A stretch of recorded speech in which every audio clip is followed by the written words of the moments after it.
Welcome back to Brew It Yourself. Tonight we're making something perfect for Halloween. Vampire's Blood Cider. It's fruity, spooky, and should come around at about 7%. Let's get started. Okay, for this brew I'm using 4 litres of apple juice as a base. These are from Aldi. I've got some red grapes that I bought on my way home from Asda, on offer, and some pomegranates. And some sugar. We're only going to need 250 grams of sugar. There's a kilo there, I'll weigh down. Obviously we're going to need some yeast, of which I use for ciders at the moment. I'm using Mangrove Jacks because it's so good, retains the flavour of the fruit. And I've got some yeast nutrient, which you don't have to use, but if you do, it will ferment better. We need a demijohn, we need a funnel, which I've got here drying because I've sanitised it. Make sure you sanitise all your gear. I can't stress enough how important that is. If you sanitise, your yeast will love you. I'm also going to blend these ingredients, so again, you don't have to. You can crush them, you can slice them up, chop them, whatever you want to do, but do something to them. Don't leave them hot. Go in here. Okay, let's put everything to one side so we can get to work. We'll put everything over here.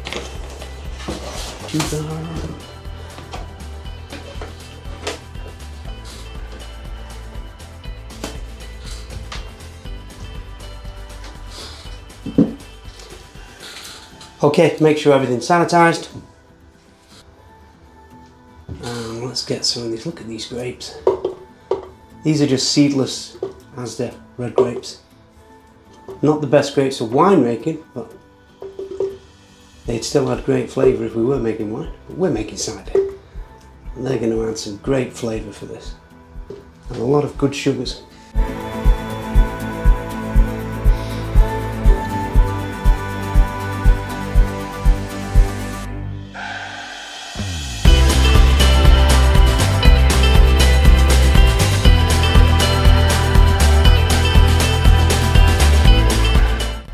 Okay, I'm not going to get them all in one go, so may as well call it a day there.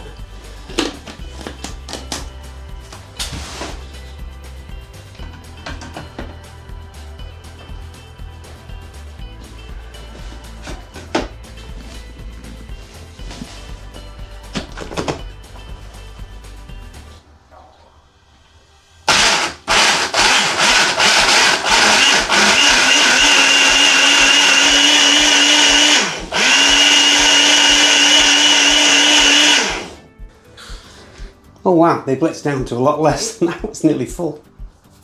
So, let's fetch one sanitised demijohn over. And we need our sanitised funnel.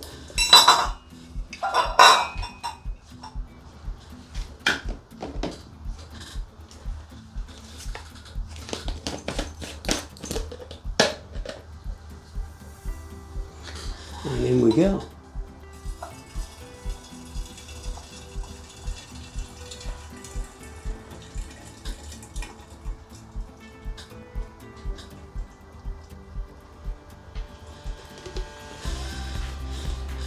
Okay, I'm going to add the pomegranates.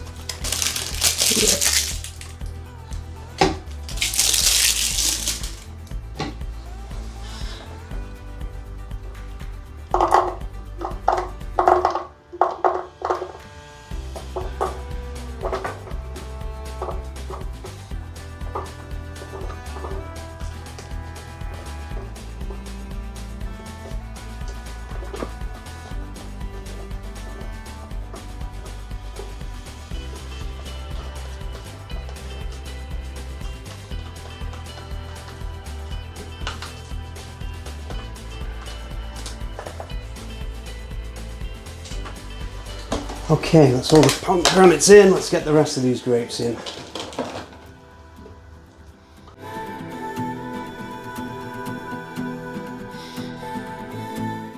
Can you hear those brews behind me going bloop, bloop, bloop?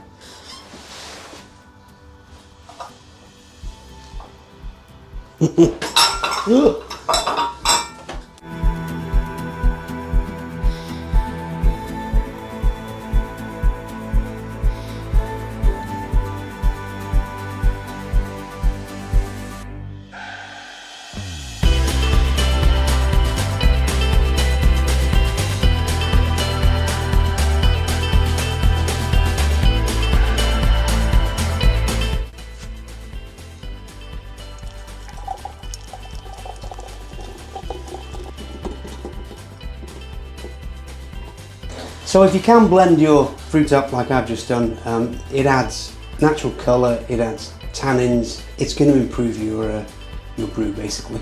It also adds a lot of natural sugars, and by blending them you make sure that the yeast can access those sugars easily. That said, you don't need to overdo it, just so long as you can break it down so that yeast can get to work. Okay, now I'm going to add some apple juice into here to get that lovely, the rest of that lovely juice out.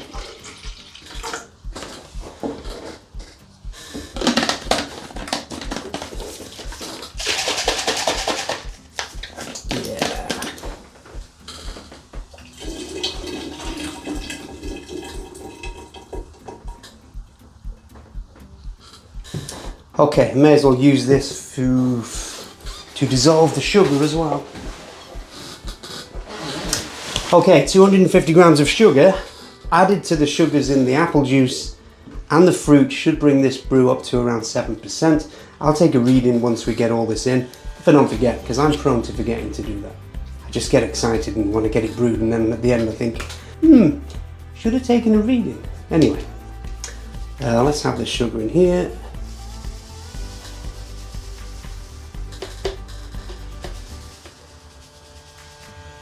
So 250 grams of sugar. I'm now going to attempt to dissolve that with this apple juice, which it's a lot easier if your juice is warm, so, or dissolve it in some warm water, because this is never going to dissolve in there that easy. Shake it up. The more air, the more oxygen rather you get into your must, by the way. It's good for the yeast, because the yeast like oxygen.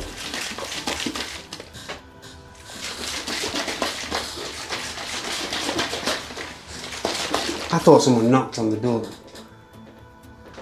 freaking me out. But then it is Halloween. Whoa, hang on.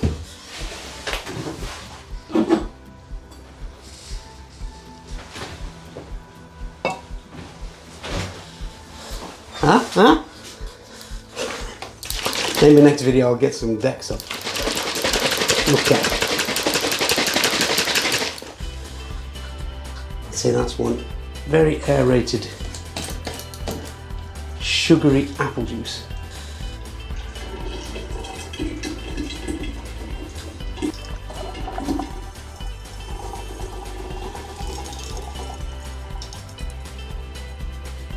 Okay, let's get a little bit more in there just to wash the rest of that sugar out. Any more fruit.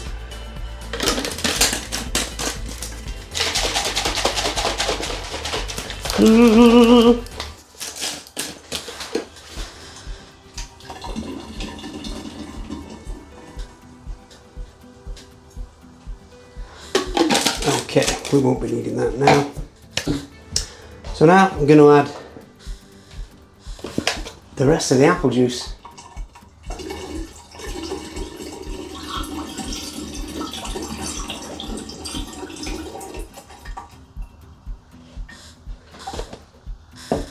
I've got 4 litres. If we need to top it up a little bit of water won't hurt.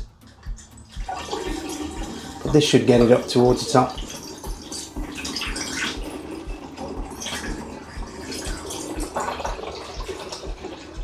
Making some lovely noises.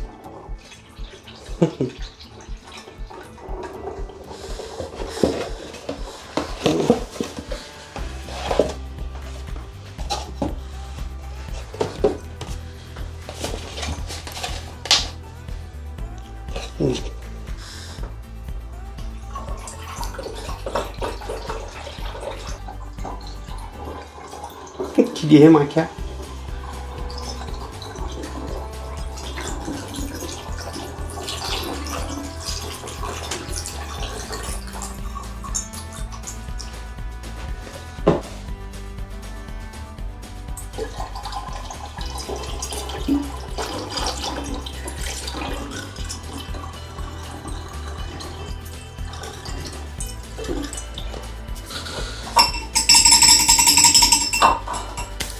Okay, I'm going to put a bung in there, then I'm going to give it a good shake and swirl to get all that lovely fruitiness and all the sugars in there nice and evenly. Then I am going to take a reading before I forget.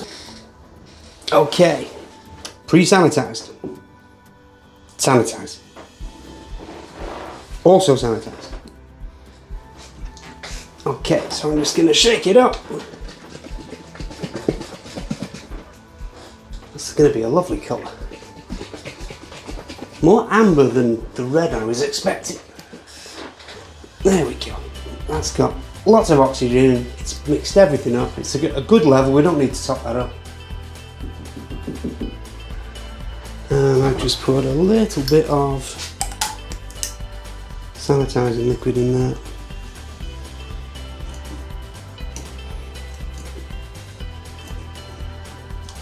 So yeah, Demijohn, ready to go.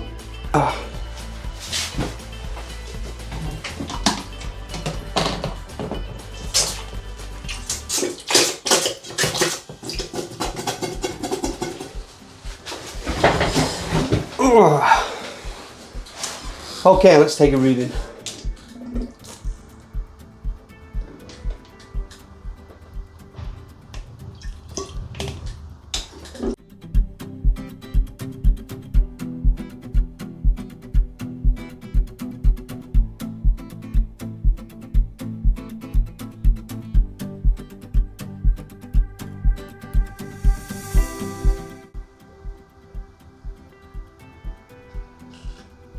Okay, that is a reading of 1.070, bang on.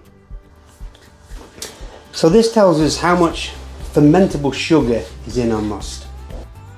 And it gives us an idea of the final alcohol content. Now with a reading of 1.070, in fact it's 1.066, now that it's settled down a bit.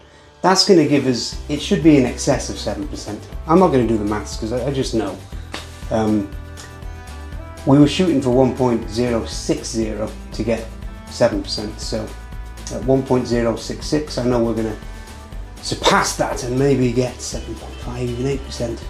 You can check the numbers at home. Leave me a comment down below and tell me I'm wrong. It's going to be 9%, damn it. You tell me. Okay. Because I sanitized this earlier, I can take this out and I can pour this back in because I don't want to lose this. It's nice. Well, at least I hope it's going to be nice. This vampire is going to have very orange blood.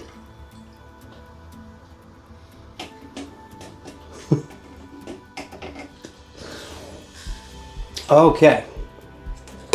So I'm going to add about a teaspoon of Mangrove Jack's cider yeast. The reason I use this is because this yeast is very good at keeping the flavour of whatever fruit you use in these brews. So, that being said, if you've only got access to bread yeast in your shop, or wine yeast, or champagne yeast, whatever yeast you can get hold on will work for this. All I'm saying is that if you use this, you will get a fruitier taste, if that's what you want. You might not want that. If you don't want that, don't use this. Use bread yeast, use wine yeast, use whatever. So, for 1 gallon, a teaspoon is enough. One of those is 1/3 of a teaspoon. 1, 2,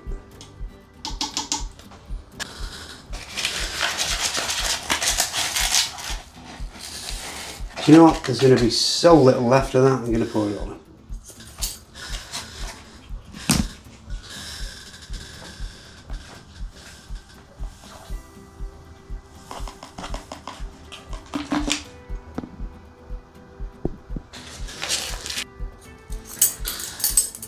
And I'm going to put a teaspoon of yeast nutrient in.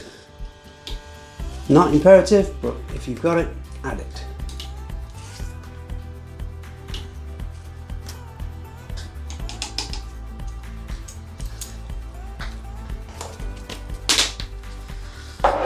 Okay, I'm going to put the airlock on and just give that a little swirl just to get that yeast in. And that yeast nutrient going to work. And that's us done. Now this needs to sit at between 18 and 22 degrees Celsius on my heating mat over there, because this is a cold converted shed. I know it might not look like it, but it is. It's a shed. I'm going to leave that for at least 10 days, maybe a couple of weeks, and then I'll be back to taste it. I'll no doubt make a video of that for you. But for now, that's how to make vampire blood cider. Vampire ambery blood cider. Yes. So until then, happy brewing and happy Halloween.